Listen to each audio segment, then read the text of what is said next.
I dropped. I sucked in a sharp breath. My body locked up, because something hard was pressing against my thigh. That thing, pinning into me through the thin fabric of my dress. It was no accident. It took me a long beat to realize what it was. Partly because I refused to believe it. How could he possibly be thinking about me like that? But an image forced its way to the front of my mind 2 weeks ago, late at night. I'd gotten up to use the bathroom and walked in on Lucas hunched over the sink, quietly washing out a pair of his own boxers. He was in nothing but thin gray sweatpants. The front was pulled tight, straining, obvious. He glared at me with pure fury and slammed the door. But that image had burned itself into my brain. I was a grown woman. I knew exactly what it meant. And now that same hardness was wedged right up against the inside of my thigh. Was it because of me? The thought hit me like a live wire.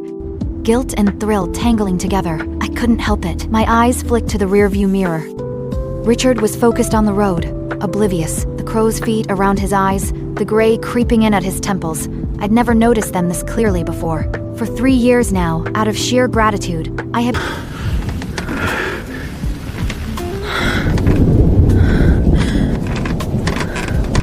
Until he rolled over with that same guilty mumble.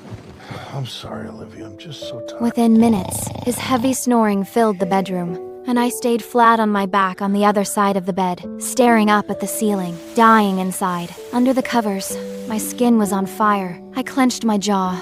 My hand was trembling when it slipped under the waistband of my nightgown, and the second my fingers touched skin, the heat hit me like a slap. I grabbed the pillow with my free hand, knuckles white. No matter how I moved my fingers, the emptiness only got worse. My own fingers weren't going to cut it.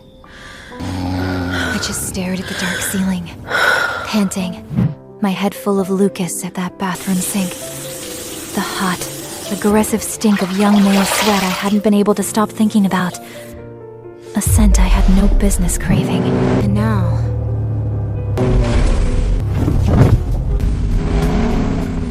it was pressed straight up against me. I wasn't sleepy anymore. My brain was locked onto one thing. Lucas, rock hard, pressed right against me. The more I pictured what sick thoughts had to be running through his head, the dizzier I got. Dizzy? No, I was burning alive. The one man on this planet who should never, ever think about me like that was. It was wrong. It was twisted. It was too much to resist. And something inside me flipped like a switch. I tilted my head slightly. Lucas was leaning back against the seat, eyes closed, breathing slow and even. He looked asleep. And right then, the car rolled over a patch of loose gravel and jolted. My body launched up and came down hard, right onto that same rigid heat. A bolt of pleasure shot straight to my skull. Months of pent-up need got slammed right into him in one violent second. I soaked right through my underwear. He was asleep. Richard was focused on the road. Nobody would ever know. That thought, that terrible, reckless thought, cracked me wide open. I didn't pull away. I leaned in. The next time the car bounced, I let my hips meet him on the way down. I bit down on my lower lip hard enough to taste copper. My waist started moving on its own. Through that thin layer of fabric, I ground myself against him, over and over. Every pass sent me closer to losing it. The relief, after all this time, broke me completely open. I pressed down harder, harder, pretending, just for a second, that he was inside me. What was I even thinking? Getting myself off on my stepson's body, with my husband 3 feet away. That was sick. That was fucked up. But the windows were open, and Richard was a good driver. I knew him. I knew he wouldn't take his eyes off that road. I lost myself in it completely. So completely that I didn't feel those hands close around my thighs until they were already sliding up under my skirt. My heart skipped. Lucas was awake. He'd been awake the whole time. He'd felt every move I made. I froze. And then, right next to my ear, he let out a sound. Low, furious, barely contained.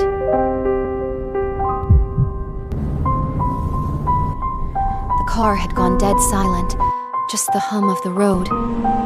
Richard didn't know. He was right there and he didn't know. He'd caught me, grinding on my own stepson in his sleep. He was going to destroy me, humiliate me, tell Richard, both, Either way, by the time we pulled up to that cabin, I was done. Reality hit me. Shame.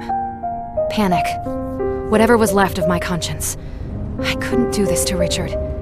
He was the man who'd pulled me out of the gutter. He gave me a home, a name, a life. And look at what I was doing with it. I tried to pull away, put space between us, salvage whatever dignity I had left, but the car was too cramped. There was nowhere to go, and my clumsy squirming didn't create distance. It just turned into a slower, worse kind of grinding. Rubbing on me like that, and I won't be responsible for what happens next. I went completely still, but the heat under my skin wasn't going anywhere. It was getting worse. Lucas reached down and pulled a blanket over both our laps. Under the blanket, his hands started moving, unhurried, unafraid, sliding up the inside of my calf, disappearing under my skirt. Wherever his fingers touched, I burned. I bit down on my lip hard enough to hurt, choking back the sound in my throat. My body didn't care. It melted into him. His fingers climbed higher, tracing slow lines up my thigh. When he brushed the front of my underwear, I couldn't stop the soft, desperate sound that slipped out. My hips rocked toward his hand before I could stop them. This was wrong. This was disgusting. This was sick. So why did it feel so good? Why couldn't I tune out his voice? Richard was right there, hands at 10 and 2, humming to himself. And all I could think about was how much Lucas looked like he wanted to wreck me. His fingers pressed in through the soaked fabric, finding the exact spot that made me see stars. I should have pushed him away. My body wouldn't listen. Already this wet? The old man's right there driving and you're back here making a mess on my hand. Christ, Olivia, what a fucking slut. Say it. Who's got you shaking like this? Bet he can't even get you wet. I looked over his shoulder at Richard's oblivious silhouette, and something inside me just gave. Just this once. He'll never know. Whatever was left of my resistance collapsed. I leaned back, let my full weight settle into Lucas's burning palm. His breathing went ragged, his eyes went dark, and his finger hooked into the edge of my underwear. The brakes let out a long, tired squeal, and the spell inside the car snapped. My back went cold with sweat. Everything else was on fire. Lucas didn't pull his hand back. He used the brake as cover, dragged it up one more time. Slow, pressing, deliberate. That one drag made me feel full, like he was still inside me, like I was going to shatter.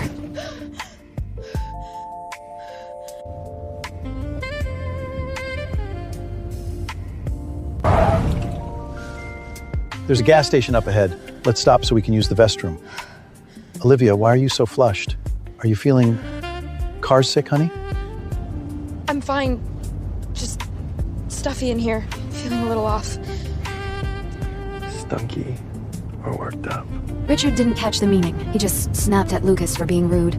But I understood exactly what he was saying. My body was still humming, still strung tight, still aching for a release it never got. I was going to lose my mind. Richard was still telling me with concern that I could just go out and get some fresh air. I exhaled. With Richard watching, Lucas wouldn't dare pull anything. I felt his hand withdraw from between my thighs. The sudden emptiness made me shudder. I should have felt safe. Instead, my legs shook worse. He'd left me on the edge. Somehow I dragged myself off his lap. I staggered out of the car on wobbly knees and practically ran for the gas station bathroom. The lock clicked behind me, and I collapsed against the door, gasping. I looked down. My thin cotton underwear was drenched through. My hand was shaking as I pushed it up under my skirt, up the inside of my thigh, to the heat of me, already soaked. The second I closed my eyes, I was back at that bathroom sink 2 weeks ago. Voice from 30 seconds ago. That low, rough threat in my ear. I stopped fighting. I let myself go. Those weren't my fingers between my legs. They were his. And what I was grinding down on wasn't my hand at all. Lucas. It was him, young, thick, hard enough to hurt, pushing into me. The toilet was yellowed with age, and the whole stall reeked of stale piss. But I was too far gone to care. I sank down onto it, completely boneless. I'd bitten a perfect imprint of my own teeth into the back of my hand. My thighs wouldn't stop twitching. My fingers were slick, coated in me.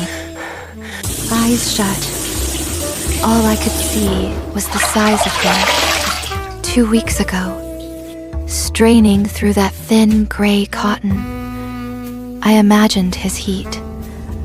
I imagined those hands, the same hands that had just been tracing my thighs, holding me down, opening me up. I was grinding against my own fingers shamelessly now, and my brain was static.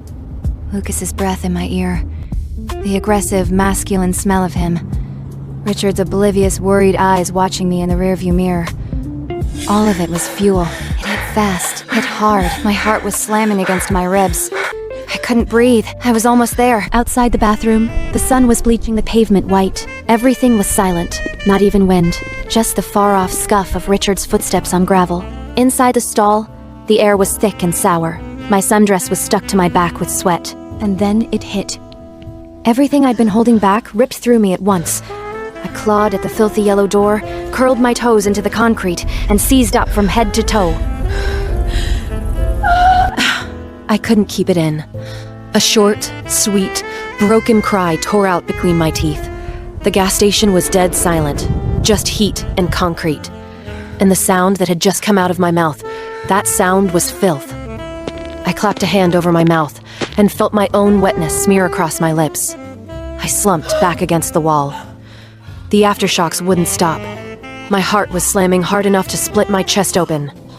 I had just come, in a public restroom, 30 feet from my husband, fantasizing about his son. The guilt and the pleasure hit me at once. I burned from the inside out. My legs barely worked. Liquid was sliding down the inside of my thigh. Somehow I made it to the sink and turned the cold tap on full blast. You're a cunt. And you enjoy it. The woman in the mirror was flushed pink. Her eyes couldn't focus. She looked like a cheap whore somebody had dragged off the highway. I should have been disgusted with myself. But somewhere underneath the shame, there was something that felt a lot like excitement, and I couldn't tell them apart anymore. My body had won. I didn't have the willpower left to care. Honestly, I was already thinking about getting back in that car. About what he might do to me next. I wanted that feeling again. I splashed cold water on my face, trying to drown the shame. But the woman in the mirror stared right at me and said... When I stepped back outside, Richard was crouched by the tires, checking the pressure. He looked up, concern all over his face, and Lucas was slouched against the far side of the car, an unlit cigarette dangling from his mouth. He glanced at me, then at the bathroom door behind me. Already quiet again. My face caught fire. I couldn't meet his eyes. I'd come with his name in my mouth. My knees buckled. I'd checked myself in the mirror 3 times before walking out. It didn't matter. Olivia, what took you so long? I thought I heard you calling out in there. Are you okay, sweetheart? I think it's just car sickness. My eyes kept going to my skirt, looking for a stain, something he'd catch. My eyes burned. I bit the inside of my cheek and kept my head down. My face burned hotter. I still couldn't look at him. Between Lucas's mockery and the aftermath of what I'd just done, I genuinely did look like a woman about to faint. Richard believed every word. He even offered to run into the mini-mart for motion sickness pills. He'd seen some on the shelf. What a coincidence. Same here. I told him no. That's when Lucas stepped in, voice low, amused. I looked up. He was staring at me straight on, hips squared forward, practically putting himself on display. The front of his jeans had a damp patch, darker than the rest. It could have passed for sweat. It wasn't sweat. That wasn't sweat. That was him. From earlier, when I'd been grinding on him through my skirt. I'd made him leak through his jeans. My pupils blew wide open. He'd done the same thing I'd done, just on the other side of that wall. That single thought set me on fire all over again. Richard had no idea what we were really talking about. He just assumed his wife and his son were both a little carsick. Sweet. Must be the rough road. Normal. Nothing to worry about. Get in. It's only getting bumpier from here. Richard, how about I drive the rest of the way? You can rest for a bit. Sweetheart, you're the one who needs to rest. It's all gravel from here. I'm not letting my sick wife drive that. If it gets too rough, just have Lucas hold on to you. So I got back in. This time, Lucas didn't wait for Richard to say anything. He pulled me straight into his lap, bold as brass. Bad road. Hold tight. That's my boy. Looking out for your mom.